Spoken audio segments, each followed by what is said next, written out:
Good morning students, I am Harishankar Saini और आज इस वीडियो में जो हमारा कल टॉपिक था एलिमेंट्री ट्रांसफॉर्मेशन, उसी से आगे का जो 3 ऑर्डर का मैट्रिक्स है, दैट मीन्स 3x3 ऑर्डर का मैट्रिक्स है, उस मैट्रिक्स का हम इन्वर्स फाइंड आउट करेंगे with the help of elementary row operations.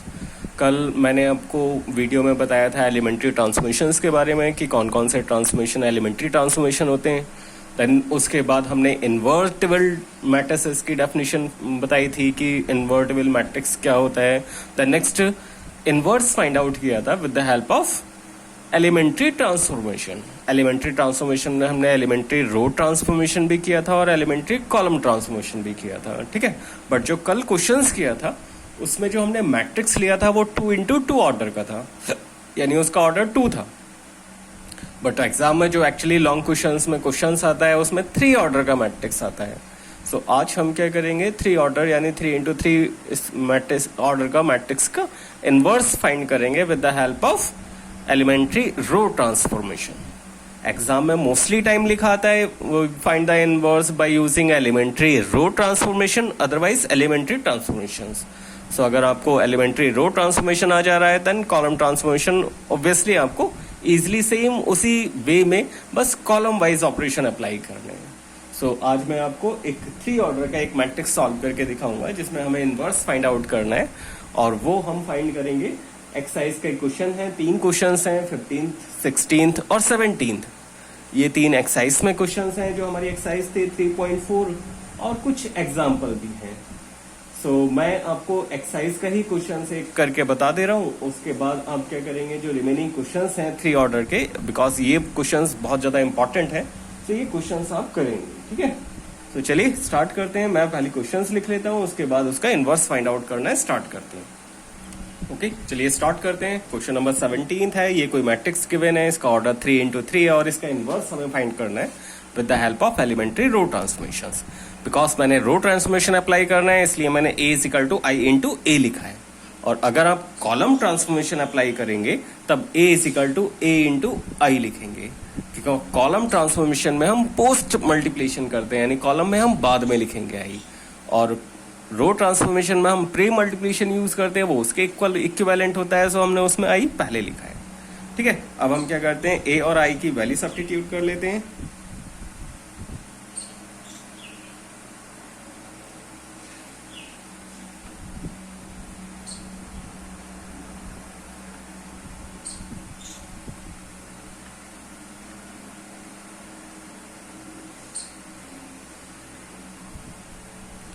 सो जरा देखिए मैंने क्या किया है, ए मैट्रिक्स जो गिवन है ए मैट्रिक्स की वैल्यू पुट कर लिया एंड आई की वैल्यू पुट कर लिया। अब जैसा कि कल हमने 2x2 ऑर्डर मैट्रिक्स में किया था, अब हमें सेम इसमें वैसे ही प्रोसीजर अप्लाई करना है, यानी इस मैट्रिक्स को फर्स्ट वन को हमें आइडेंटिटी में कन्वर्ट करना है with the help of elementary row transformations.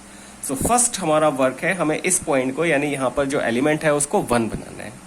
1 में अब हम क्या करेंगे, जरा देखें यहाँ पर एक्चुअली 2 है और 2 को 1 बनाने के लिए हम 2 से डिवाइड करेंगे, बट डिवाइड करना जो ऑप्शन है वो आप सबसे लास्ट अप्लाई करें, यानी किसी भी तरह से अगर वो 1 नहीं बन रहा है तब हम डिवाइड करेंगे, अदरवाइज हम दूसरे अल्टरनेटिव मेथड यूज करेंगे। कैसे यूज करें, अगर जरा देखें हम 5 में से इसका डबल टाइम माइनस कर दें तो यहाँ पर 1 आ जाएगा, और फिर 1 को हम क्या करेंगे, इन दोनों को आपस में इंटरचेंज कर लेंगे, सो हमें इजिली 1 बन जाएगा विदाउट डिवाइडिंग, क्योंकि डिवाइड करने के बाद राइट हैंड साइड में जो वैल्यूज हैं वो डिनोमिनेटर में आएंगे, न्यूमरेटर डिनोमिनेटर में, उसका कैलकुलेशन करना in comparison of simple numbers वो थोड़ा सा डिफिकल्ट होता है।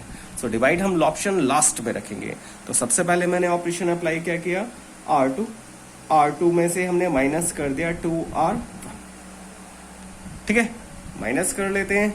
सो हमने केवल R2 रो चेंज किया है, बाकी सारे सेम वैसे ही हैं। So first row same as is 2 0 -1, यहाँ पर ये वैल्यू और लास्ट वाली 0 1 3,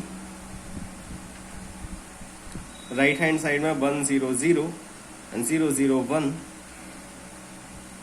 एंड इनटू T। सो जरा देखें अप्लाई करते हैं। 5 से हम 2 का डबल यानी 4 माइनस करेंगे, सो ये वैल्यू बनेगा 1। 1 से हम 0 का डबल माइनस करेंगे तो 1 ही रहेगा। 0 से इसका डबल माइनस करेंगे, दिस इज +2। आप जो साइन है, साइन को थोड़ा केयरफुली बहुत ध्यान से आप यूज करें, अदरवाइज ये गलत होने के चांसेस बहुत ज्यादा हो जाते हैं। 0 से इसका डबल माइनस करेंगे, this is -2, 1 as it is and this 0 ये भी एज इट इज। ठीक है, अब जरा देखें ये बना क्या है। अब हमने क्या किया, R1 और R2 को आपस में इंटरचेंज कर लेते हैं। नाउ नेक्स्ट ऑपरेशन हमने अप्लाई क्या किया, R1 R2 को हमने इंटरचेंज कर लिया। जैसे ही हम इंटरचेंज करेंगे, सो 1 1 2 2 0 -1 एंड 0 1 3। राइट हैंड साइड में जरा देखें, -2 1 0 1 0 0 एंड 0 0 1 एंड इनटू ए, जो है ए है उसको हम एज इट इज लिखते जाएंगे। सो ये फाइनली हमारा अभी मैट्रिक्स मिल गया। ठीक है, अब आपको क्या करना है, सेम वही एंटी क्लॉक वाइज डायरेक्शन में स्टार्ट करना है। हमारा फर्स्ट एलिमेंट 1 हो गया, नो नेक्स्ट एलिमेंट को हमें 0 करना है। इन दो एलिमेंट को 0 करने के लिए हम एक साथ ऑपरेशन अप्लाई कर सकते हैं। सो हमने ऑपरेशन अप्लाई किया, R2 से माइनस कर देते हैं 2 R1, यानी R2 से जब हम इसका डबल माइनस करेंगे तो ये एलिमेंट क्या हो जाएगा, 0 हो जाएगा। माइनस कर लेते हैं first row as it is 1 1 2, यहाँ पर ये वैल्यू हो जाएगी 0 जब डबल माइनस करेंगे। 0 से इसका डबल माइनस करना है, सो दिस इज -2। ठीक है, द नेक्स्ट -1 से इसका डबल माइनस करना है, तो 2 2 ज़ा 4 और -1 से जब माइनस करेंगे this is -5 and 0 1 3।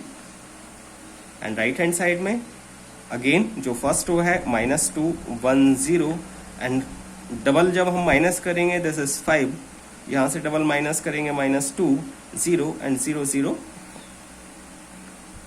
And into ए।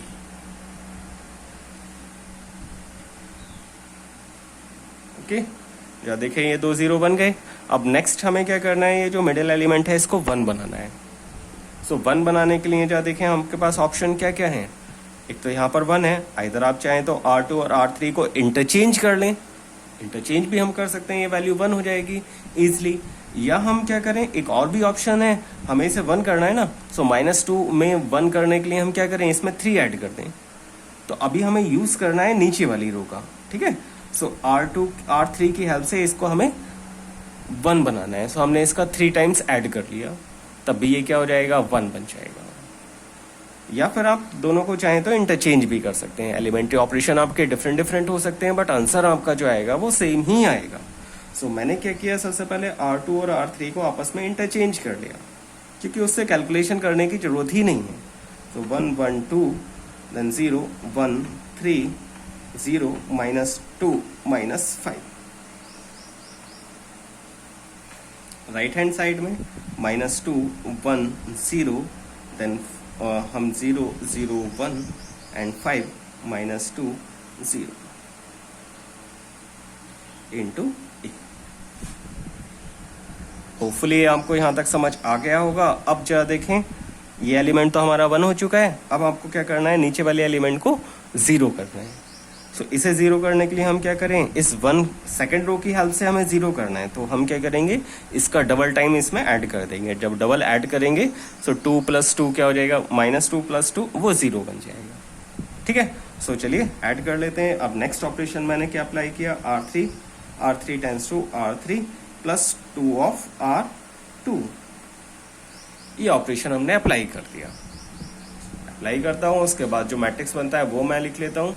ये जरा देखें, जो ऑपरेशन था R3 में हमने 2 R2 ऐड करना था, वो मैं ऐड करके अब यहाँ पर जो वैल्यूज हैं वो लिख लेता हूँ। ये एलिमेंट ऑलरेडी पहले से 0 था, जब हम 2 टाइम्स ऐड करेंगे तब ये 0 हो जाएगा। 3 का जो 2 टाइम्स है वो 6 होगा, और -5 में ऐड करेंगे तब ये वैल्यू 1 हो जाएगी। राइट हैंड साइड में 0 का डबल 0 ही होगा, 5 as it is, this is -2 as it is. ये डबल यहाँ पर ऐड करेंगे, सो दिस इज 2। अब इसके बाद जो देखें, ये 2 हमारे 0 हो गए एंड ये 3 एलिमेंट 1 1 हो गए। अब ये जो बाकी के 3 एलिमेंट बचे ना, इनको हमें 0 करना है with the help of R3। अब हम नीचे से ऊपर जाएंगे, पहले हम ऊपर से नीचे आए, सो हमने सेकंड रो में जैसे फॉर एग्जांपल फर्स्ट रो में मल्टीप्लाई करके डिवाइड माइनस किया, ऐसे थर्ड के लिए हम सेकंड से माइनस किए, सॉरी थर्ड में से सेकंड माइनस किए। अब यही ऑपरेशंस हम रिवर्स ऑर्डर में अप्लाई करेंगे। सो हम R2 में ये एलिमेंट को 0 बनाएंगे with the help of this value. So जरा देखिए, अब हमने क्या किया, R2 में ऑपरेशन अप्लाई किया, R2 - 3 ऑफ R3। एक ये एलिमेंट को हम डायरेक्टली 0 बना सकते हैं, मीन्स एक साथ 2 ऑपरेशंस भी अप्लाई कर सकते हैं, बट वो जो 2 एलिमेंट्स हैं उनमें जो रो है वो चेंज नहीं होनी चाहिए। R1 में हमने क्या किया, R1 से माइनस किया टू R3। क्या देखें, मैंने एक्चुअली R1 चेंज किया, R2 चेंज किया, और इन दोनों में ही मैंने R3 का यूज किया है। ठीक है, सो इस तरह से हम दो ऑपरेशन अप्लाई कर सकते हैं एक साथ।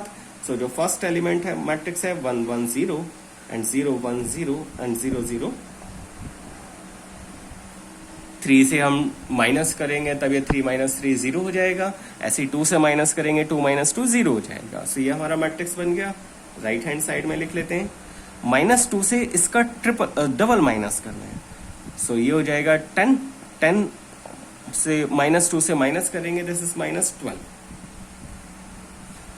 ठीक है, इसके बाद द नेक्स्ट वैल्यू यहां पर हमें R3 का यूज करना है। -2 का डबल हो जाएगा -4, और यहां से माइनस करेंगे, दिस इज 5। द नेक्स्ट 0 से हम इसका डबल माइनस करेंगे, this is -4। Now next row में हम क्या किया, R2 में हमने 3 टाइम्स माइनस किया, तो 0 से इसका 3 टाइम्स यानी 15 माइनस करेंगे, सो -15। इसका 3 टाइम्स हो जाएगा -6। जब 0 से माइनस करेंगे, सो दिस इज +6। इसका 3 टाइम्स होगा +6। 1 से माइनस करेंगे, this is -5। Then -5 -2 and 2 and into.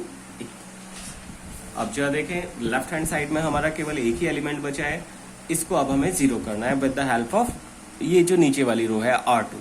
तो अब हमने ऑपरेशन अप्लाई कर लिया, R1 tends to R1 minus R2। ठीक है, सो अगर आप एंटी क्लॉक वाइज डायरेक्शन में, दैट मीन्स इस डायरेक्शन में हम फॉलो करते हैं, यानी डायरेक्शंस फॉलो करते हैं, तब क्या होगा, आपका 1 बाय 1 सारे 0 बनते रहेंगे और कुछ भी गलत नहीं होगा। क्वेश्चंस थोड़ा लेंदी होता है, ऑब्वियसली ये थोड़ा डिफिकल्ट भी है, बट आपको ये करना पड़ेगा, ये इम्पॉर्टेंट भी है और एग्जाम में भी बहुत फ्रिक्वेंटली पूछा जाता है। सो अप्लाई कर लेते हैं। जरा देखें, ये तो 0 है, इससे कुछ इफेक्ट नहीं पड़ेगा, इस 0 से भी कुछ इफेक्ट नहीं पड़ेगा, एंड 1 - 1 क्या हो जाएगा, 0। So this is 1 0 0 0 1 0 and 0 0 1। Then right hand side में -12 से -15 माइनस करना है, सो दिस इज 3। 5 से 6 माइनस करना है, दिस इज -1। -4 से -5 माइनस करना है, this is +1। -15 6 and -5 and 5 -2 and 2 and into. Okay, अब जो देखें लेफ्ट हैंड साइड में हमारा ये जो मैट्रिक्स है वो कैसा आ गया, आइडेंटिटी बन गया। और जैसे ही आइडेंटिटी मैट्रिक्स बनेगा, ये जो हमारा मैट्रिक्स नया फॉर्म हुआ है, this is the inverse of matrix A. So finally इसको आप चाहें तो इस फॉर्म में भी लिख सकते हैं, ये हो जाएगा आइडेंटिटी, और इस मैट्रिक्स को हमने लिख लिया ए इनवर्स और इनटू ए। सो फाइनली जो ए इनवर्स है वो ए का इनवर्स कहलाएगा। सो क्या हो जाएगा, A inverse is equal to कितना होगा, ये जो 3 15 -15 5 -1 6 -2 1 -5 एंड 2। सो ये फाइनली जो मैट्रिक्स है, this is the inverse of जो मैट्रिक्स है वो मैट्रिक्स के इक्वल, यानी इस मैट्रिक्स का जो ए मैट्रिक्स था, इस ए मैट्रिक्स का इनवर्स होगा। सो इस तरह से हम 3 ऑर्डर के मैट्रिक्स सॉल्व करेंगे। एक्चुअली 3 ऑर्डर के जो मैट्रिक्स हैं वो थोड़े लेंदी होते हैं और ऑब्वियसली डिफिकल्ट भी होते हैं। सो आपको इसमें थोड़ा कैलकुलेशन बहुत अच्छे से करना है। एक्चुअली इस पूरे क्वेश्चंस को सॉल्व करने में आपको 10 से 15 मिनट्स टाइम लगेगा, इतना टाइम आपको लगेगा ही लगेगा। सो एग्जाम में भी और टेस्ट में भी आप बिल्कुल भी हड़बड़ी ना करें, आप इजीली और काम वे में और थोड़ा धीरे धीरे, मतलब धीरे धीरे इन द सेंस आप सारी कैलकुलेशन बिल्कुल करेक्टली अगर सॉल्व करेंगे तो आपको 10 to 15 मिनट्स लगेंगे, और ये 10 to 15 मिनट्स में आपका क्वेश्चन कंप्लीट करेक्ट हो जाएगा। अदरवाइज आप करते क्या हैं, जल्दबाजी करते हैं, जल्दबाजी करते टाइम क्या होता है, आपका जो क्वेश्चंस है वो क्वेश्चंस गलत हो जाता है। सो ऐसा आपको बिल्कुल नहीं करना है, ठीक है। सो इसी पर बेस्ड जो क्वेश्चंस हैं वो अब आपको करने हैं। सो ये एक्सरसाइज का हमारा मीन्स इस लेसन का लास्ट टॉपिक था, और इसके बाद केवल एक मिसलिनियस एक्सरसाइज है, और जो हमारा करंट एक्सरसाइज था 3.4, इसमें 3 ऑर्डर के 2 क्वेश्चंस और हैं, क्वेश्चन नंबर 15 और क्वेश्चन नंबर 16। एक एग्जाम्पल भी है। इस तरह से आप किसी भी 3 ऑर्डर मैट्रिक्स का आप इनवर्स फाइंड आउट कर सकते हैं, ठीक है। किसी भी इन्वर्टिबल मैट्रिक्स का इनवर्स फाइंड आउट कर सकते हैं। अगर वो मैट्रिक्स इन्वर्टिबल नहीं हुआ तो हम इनवर्स फाइंड आउट नहीं कर सकते। अब वो हमें पता कैसे चलेगा, और भी आगे मेथड हैं, जिससे हमें डायरेक्टली हम पता कर सकते हैं कि उसका इन्वर्स एग्जिस्ट कर रहा है या नहीं कर रहा है। अदरवाइज एलिमेंट्री ट्रांसफॉर्मेशन जब अप्लाई करेंगे, सो कोई भी एलिमेंट्री ट्रांसफॉर्मेशन अप्लाई करने के बाद अगर किसी single row otherwise single column, अगर आप रो अप्लाई कर रहे हैं तो रो में, अगर कॉलम अप्लाई कर रहे हैं तो कॉलम में, अगर सारे एलिमेंट 0 0 0 आ जाते हैं यानी पूरी रो में एलिमेंट 0 0 0 हैं, तब उस मैट्रिक्स का इन्वर्स एग्जिस्ट नहीं करता है। ठीक है, और ऐसा ही और भी आगे मेथड हैं, जब हम डिटरमिनेंट पढ़ लेंगे तब और भी हम डायरेक्टली ही पता कर पाएंगे कि किसी मैट्रिक्स का इन्वर्स एग्जिस्ट करता है या नहीं करता है। इन्वर्स फाइंड करने का एक्चुअली एक और भी मेथड है, ये मेथड डिफरेंट है एंड सेकंड जो मेथड है वो डिफरेंट है। वो हम जब जो हमारा नेक्स्ट लेसन है दैट इज डिटरमिनेंट वो कंप्लीट हो जाएगा तब वो आपको समझ आ जाएगा। ठीक है, वो थोड़ा ज़्यादा सिंपल है बट एग्जाम में बाय नेम केवल यही आता है। क्वेश्चन सेम वैसा ही रहता है, find the inverse by using elementary row transformation otherwise elementary transformation. So elementary transformation है तो आप उसमें रो ट्रांसफॉर्मेशन भी अप्लाई कर सकते हैं और कॉलम भी अप्लाई कर सकते हैं, एज यू विश। जो भी आपको कन्वीनियंट लगता है, जो भी आपको इजी लगता है वो आप अप्लाई कर सकते हैं वहाँ पर। ठीक है, सो होपफुली ये आपके क्वेश्चंस हो जाने चाहिए। मिसलिनियस एक्सरसाइज में कुछ क्वेश्चंस हैं वो भी आप करके देखें और कुछ डाउट होने से आप मुझसे पूछ लें। ठीक है, तो नेक्स्ट वीडियो तक के लिए तब तक आप ये सारे क्वेश्चंस करें। Thank you very much.